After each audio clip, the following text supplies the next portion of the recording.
तव्हां त असांखे ॿुधायो था पॉज़िटिव ऐं ग्रीन साइड, बट हर कम में मुश्किलातूं ऐं रुकावटूं डेफिनेटली हूंदियूं आहिनि, त तव्हां कहिड़ा कहिड़ा फेस कया स्टार्टिंग में, हिन वक़्तु बि कहिड़ा फेस करे रहिया आहियो?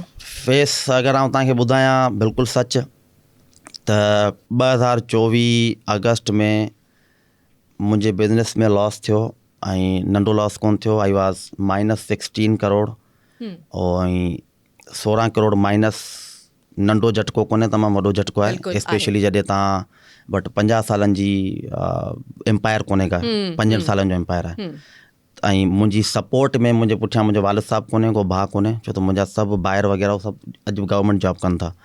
त 16 करोड़ जो माइनस वियो, त इन मां उथणु मुंहिंजे लाइ वॾो मसइलो हो। ऐं इन खां पहिरीं वॾो वॾो डाउन कोन आयो। हाणे क्राइसिस में माण्हू स्ट्रेस में वेंदो आहे, क्राइसिस में पोइ मूंखे मुंहिंजो उस्ताद चयो तो स्ट्रेस बर्दाश्त जंहिंमें जेतिरी कैपेसिटी हूंदी आहे स्ट्रेस बर्दाश्त करण जी, उहो ओतिरो अमीर थींदो आहे। अगरि को माण्हू स्ट्रेस नथो बर्दाश्त करे सघे, उहो नौकिरी कंदो आहे।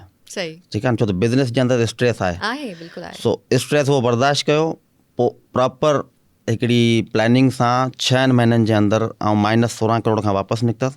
छो त -16 करोड़ इन लिक्विडेट कैश, एसेट्स में त मूं वटि शयूं हुयूं, पर चवंदा आहिनि अलाह साईं जे तरफ़ां जॾहिं काई शइ ईंदी आहे त मुंहिंजो हिकिड़ो बि एसेट सेल न पियो थिए जो उहो पैसो लेट सपोज़ को प्लॉट खपाए ऐं उहो पैसो पंहिंजे बिज़नेस में लॻायां।